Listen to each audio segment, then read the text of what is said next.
mentally agreed to it, but the current loan does not have that. So students have to return to signed agreement. And last week I was doing research with 5th grade, and their teachers, one class, 7 kids, including teachers' kids, did not have their agreements in, so their teachers would not let them use the Chromebooks to do the research. So we're serious about it.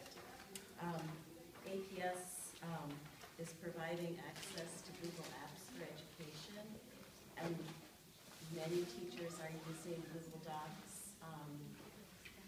for projects, and that is where we had some problems last year. We had, when kids signed out of the, or when kids, left the computer lab and didn't sign out of Google Docs, they would still be signed in, so someone else would come and start writing and not realize that they were not logged in, that they were in someone else's account. So this year the clone logs you out when you leave, so that there's no trace of what you did on the computer, which is good for the kids. Passwords.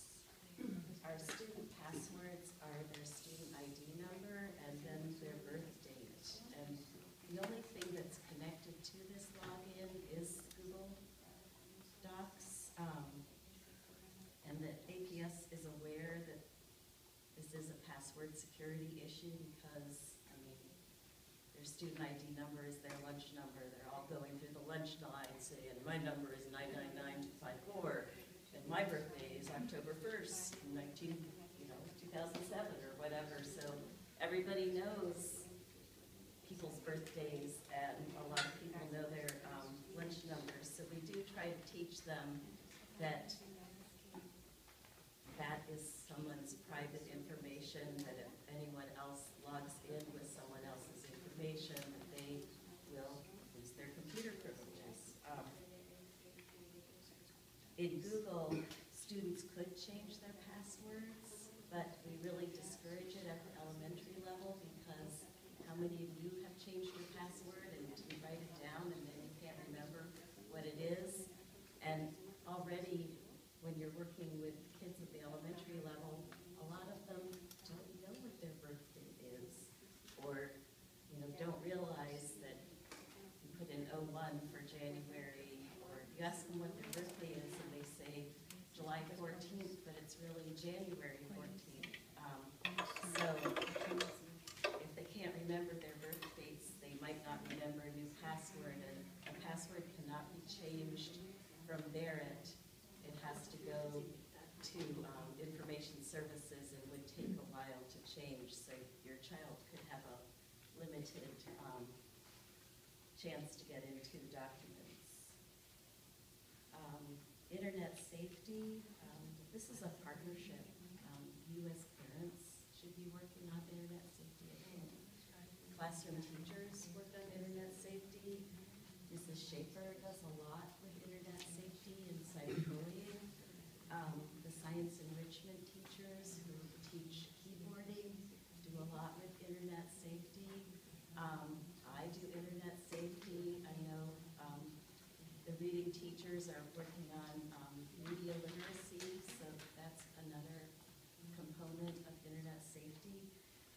We really want to stress that personal information should not be given out on the internet, that they shouldn't use real names if they are using sites that ask for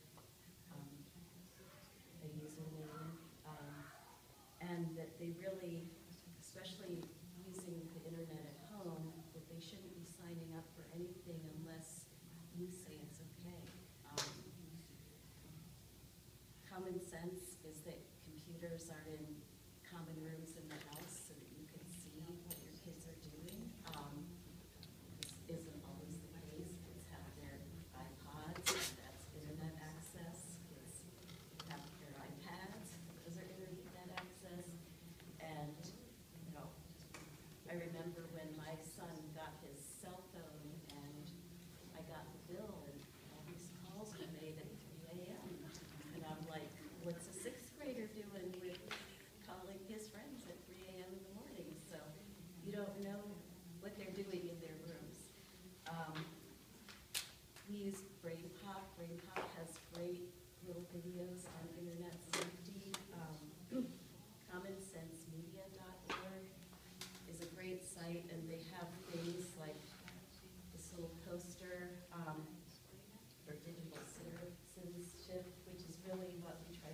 them to protect their private information for themselves and for others. So if I knew Mrs. Weir's ID, I wouldn't give that out to anyone else. To respect themselves and others, to stay safe online, and to stand up to cyberbullying. And then the other thing is to balance the time they spend using media and other activities. Google does a lot of internet safety, and they have a site that's called Good to Know Family Safety in Google, and it talks about what parents can do. In your capacity as a parent, just as you would look through your child's backpack, I would feel free to look at what your child is doing in Google Docs. You can ask them to log in and show them, what project are you doing in English, or what are you doing in science enrichment, because they do have docs there that you can see. Last year's kids were doing things at home, downloading inappropriate pictures, and then sharing them with classmates via Google. And this did cause some problems because they were using APS software for a non-authorized use. And some kids lost computer privileges for a while for doing that. In documents, you can see revisions, so that if your child says, oh, they didn't do that, you can go into the revision history and see a student ID number will pop up for whoever did the revisions, and you can go back and see who did what.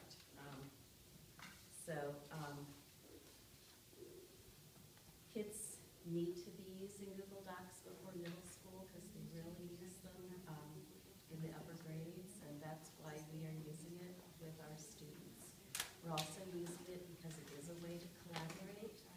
If two students are working on the same research project, they can either write this paper together, or they can share information without having to print out something and give it to each other. It's been very effective, but just like with internet safety, they have to learn to use it responsibly. We have some pilot programs. Dr. Sullivan applied for a grant from APS for Chromebooks, and they are in this lovely room. We have a little tech patrol that's an offshoot of our safety patrols, and they have been helping with all the testing setup and setting up the enrichment lab in the morning, and they're helping me set up this Chromebook charger with all the plugs and everything. It's a very complicated setup, but they've been very handy, and they're very into delivering computers to teachers' rooms and picking them up, so it's been fun. I've used the Chromebooks in here with the 5th grade and 3rd grade, and they've really done well with them. The HILT and Special Ed Department also got a grant, and they got some Chromebooks and iPads, so they're have been using those with kids in classrooms.